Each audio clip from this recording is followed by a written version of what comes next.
2 בלילה, פעתי שכם. שוקר את כל התשמרו על רווחים. הצטרפנו בסוף השבוע אל מאות לוחמי צה"ל שנכנסו אל העיר הפלסטינית בצפון שומרון לפעילות נגד חמאס אחרי הפיגוע המזעזע סמוך לאלי שעשו 2 פעילי הארגון.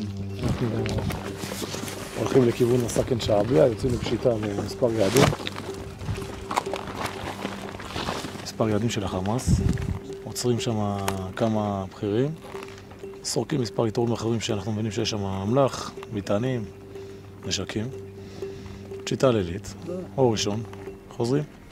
אל המבצע הזה של חטיבת שומרון אנחנו יוצאים ברגל מאחד המוצבים באזור, המטרה להיכנס לעיר בצורה השקטה ביותר.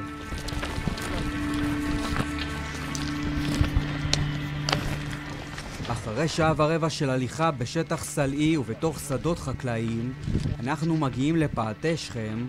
צלפים התמקמו בכמה מוקדים על רכסים סמוכים כדי להבטיח את כניסת הכוחות פנימה.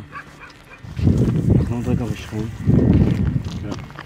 כרגע יש 2 כוחות שמתרכזים באסקרים. פה עדיין לא מבינים שהגענו לשכונה הצפונית. אנחנו עוד רגע, ברגע שנגיע לנקודת זינוק ונקודת פיצול, פצלים ל8 יעדים. אנחנו עתידים לתפוס בעצם שטחים שולטים כדי שלא יפגעו בנו. עכשיו אנחנו צריכים להתקדם שלא יהיה לנו נצח בכוח.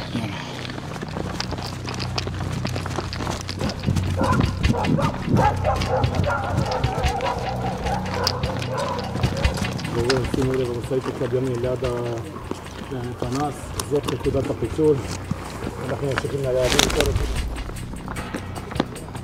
בערך 3 בלילה. שכם די ריקה, כולם ישנים, יש פה הרבה מאוד כלבים. ובעצם מה שרצו לעשות פה זה את אפקט ההפתעה. הצלחנו להגיע יחסית בשקט. מברק, קוד.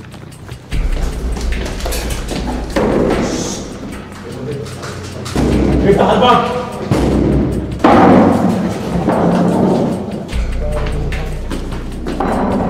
במבנה הראשון הגענו אל פיל חמאס שדרוש לחקירה על ידי שירות הביטחון הכללי.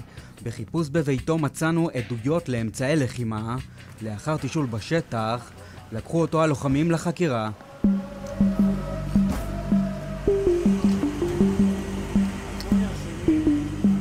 אנחנו ממשיכים למבנה אחר שבו מתגורר פעיל נוסף של חמאס. לוחמים סרקו את הבית עם כלב של יחידת עוקץ שנשלח לחפש אמצעי לחימה. שאר הלוחמים יפתחו את הכוח שנמצא בתוך הבית. עכשיו מחפים, עושים עבודות כמה שיותר. גם מתשאלים את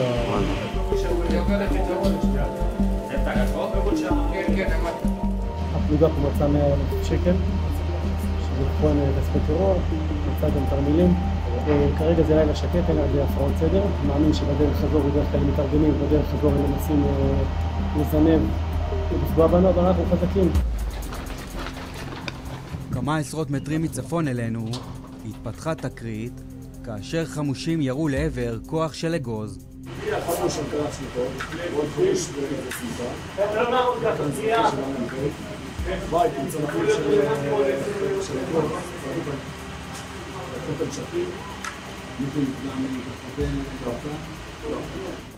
עם אור ראשון הלוחמים מסתדרים בשני טורים לקראת היציאה החוצה מהעיר. גם הפעם התנועה נעשית רגלית כדי לא להעיר את מי שעדיין ישן.